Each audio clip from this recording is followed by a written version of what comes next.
Ever since the war started in Ukraine, I've been feeling things that don't make sense. The space above my heart is achy, almost bruised. My breathing is shallow.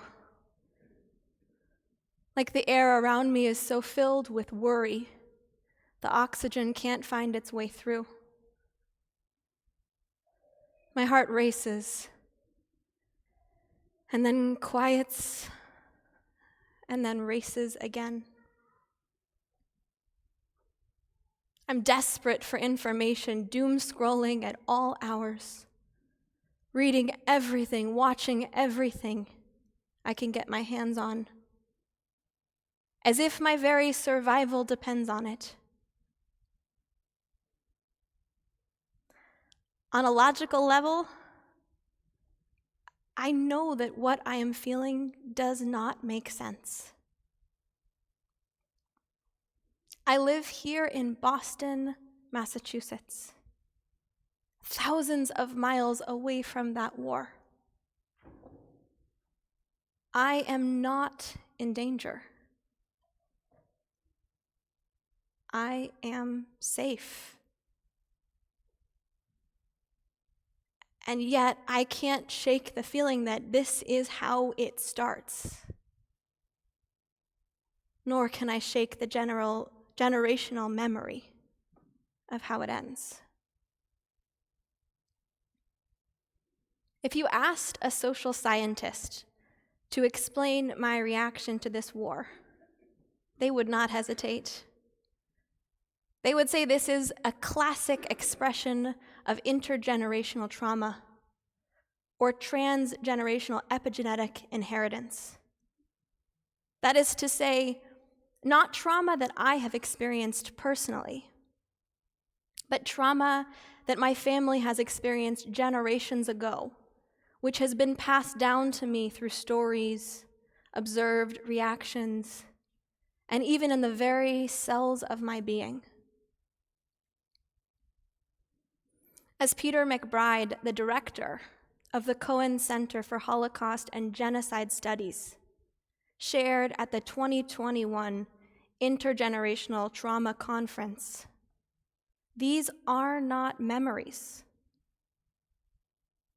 For those who experience intergenerational trauma, they hold on to those experiences as living experiences.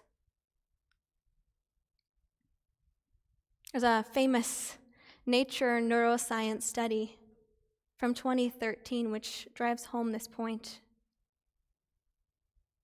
Scientists took a group of male mice and repeatedly exposed them to the scent of cherry while shocking their feet with an electric current.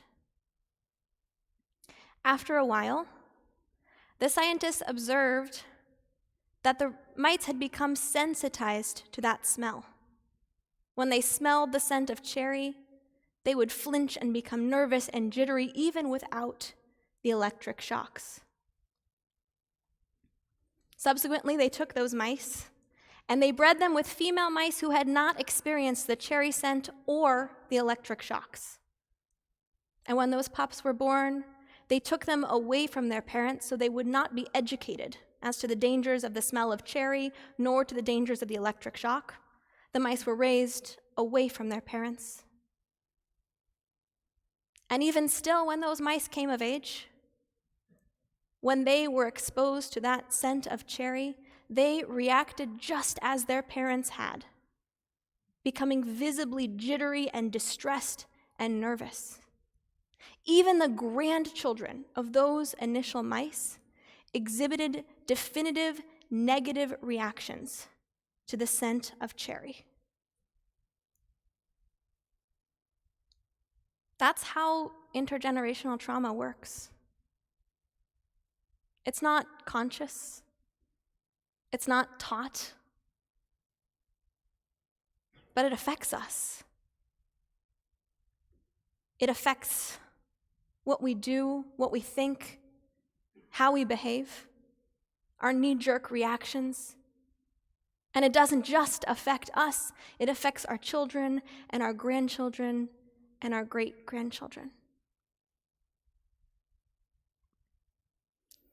With all the intergenerational trauma that's floating around, it feels like an important lens for us to look at this conflict in Ukraine.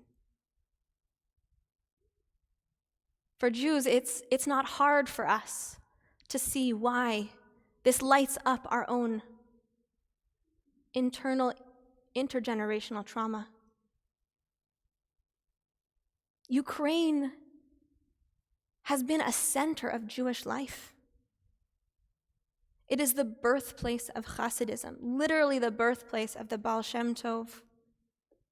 Hasidism was a movement which was all about embodying and channeling dynamic Jewish practice, with rich music that we've heard today, with rich songs and rich learning.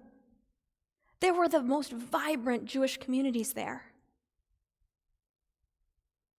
That's where Nachman of Breslov comes from, and Levi Yitzchak of Berdichev. That's where Menachem Mendel Schneerson comes from. I could go on and on and on. So many great rabbis, so many great teachers. Now, Ukraine wasn't just a center of Jewish life. It was also a center of Jewish death. From the Khmelnytsky uprising to the Russian Revolution, the Russian Civil War, to the pogroms, oh my God, the pogroms that happened in Ukraine. They say something like 100,000 Jews died in those pogroms. That number seems low. And that doesn't even take into account all of those Jews who were terrorized and impoverished and who ultimately had to flee for their lives. And even that doesn't compare to the suffering of our people during the Holocaust there. Scholars estimate that between 1.2 and 1.6 million Jews died in Ukraine alone. That includes the almost 34,000 who were killed over the span of just a few days in September of 1941 at Babi Yar. It's no wonder that as a Jewish community, when we read the news about Ukraine, we feel it. When we hear Putin say that he has to root out Nazi leadership, when we see the bombs falling on Babi Yar, as President Zelensky tweeted, it's as if he is killing our ancestors again.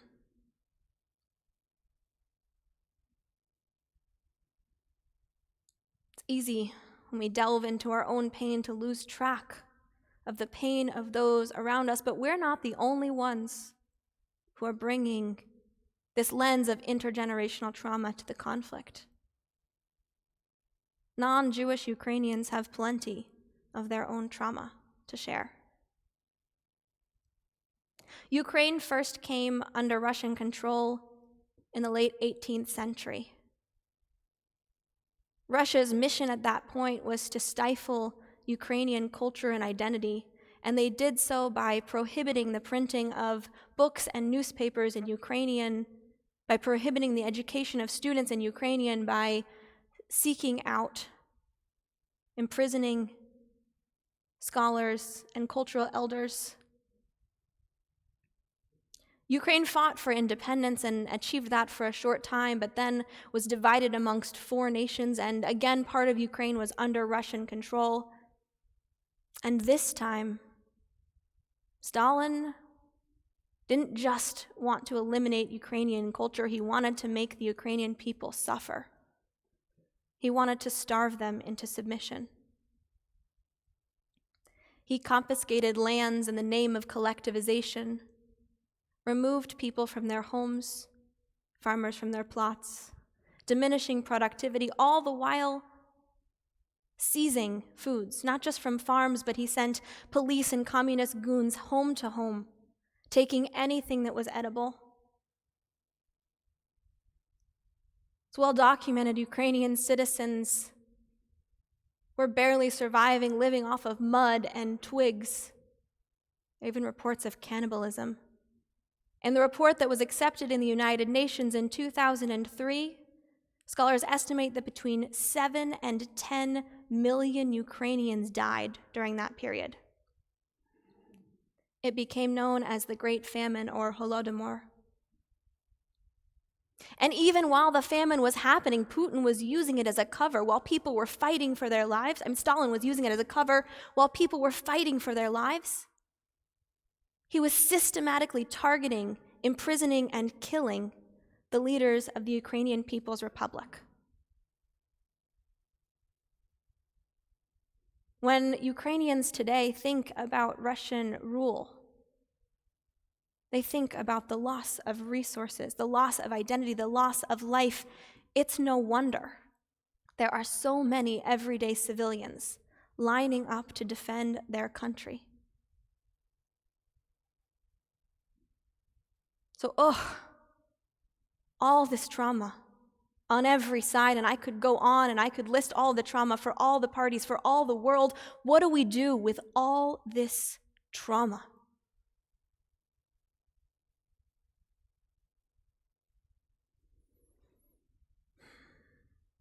This is where our history becomes our strength. Jewish tradition, and especially Jewish liturgy, is a manual for how to encounter and move through intergenerational trauma. Our Torah teaches us to remember all those moments of pain, to remember struggling in Aramea, to remember being enslaved and oppressed in Egypt, to remember trying to go for freedom and being attacked from behind, having the most vulnerable people in our communities attacked, to remember every moment of suffering. Do not forget, the Torah says. Because when you remember, when you are awake to history, you are not a slave to it. It cannot control you. Because you know what is activating your trauma. But just remembering our trauma, just remembering what has happened is not enough. We have to do something. And on that, our Torah speaks so clearly. We are taught 36 times to welcome the stranger because we were strangers. We are taught over and over again to regard those who are on the fringes of society, the widows, the orphans, those who are impoverished, those who are in need. We are supposed to be there for them.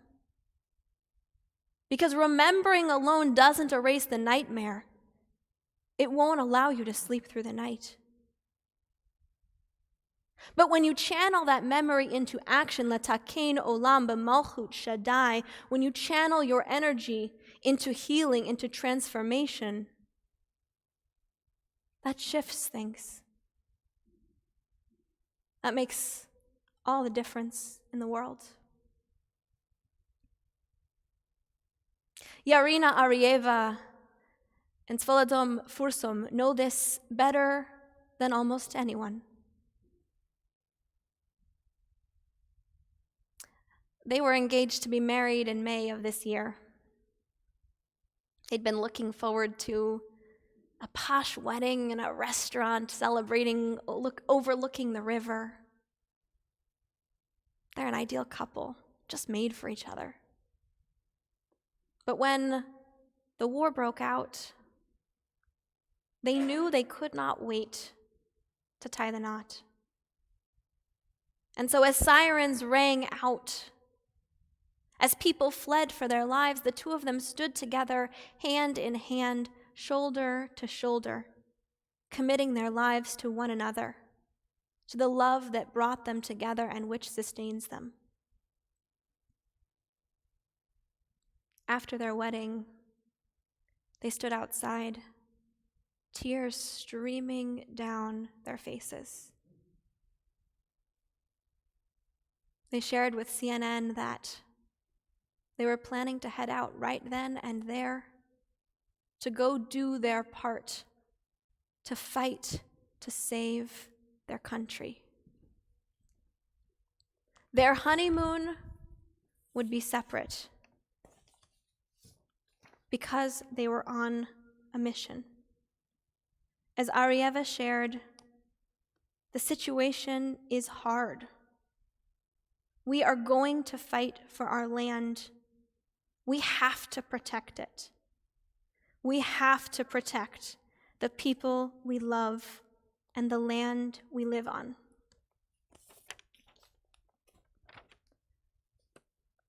Yarina and Sviatoslav could have drowned in grief. They could have drowned in sadness and regret, drowned thinking about all of the things they should have had, that joyful wedding overlooking the river with all the people that loved them. But no, they took a page from our people's wisdom. They took a page from tradition.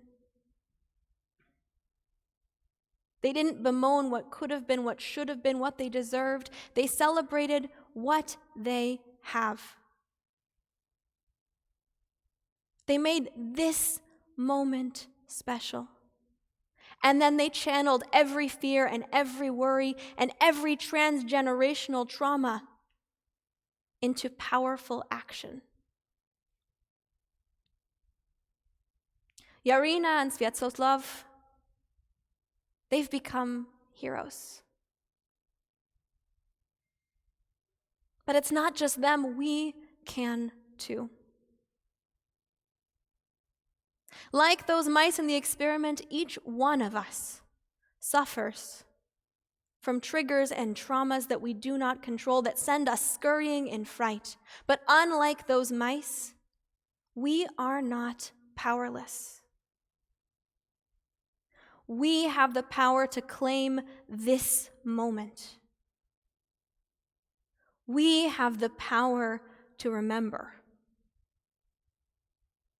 And more than anything, we have the power to channel that memory, that trauma, into transformation. Taken olam, taken olam, taken olam b'malchut Shaddai. Taken olam,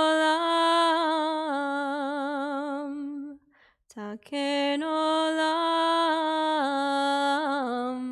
taken olam b'malchut Shaddai. Everyone can join in. Taken olam, taken olam, taken olam, taken olam b'malchut Shaddai. Taken olam, taken olam, taken olam b'malchut Shaddai. To heal the world, you must feel the world. Heal the world with the power of Shaddai. Everyone feel free to join in. To heal the world, you must feel the world. Heal the world with the power of Shaddai. Last time. Taken olam, taken olam, taken olam b'malchut Shaddai. Taken olam, taken olam, taken olam b'malchut Shaddai.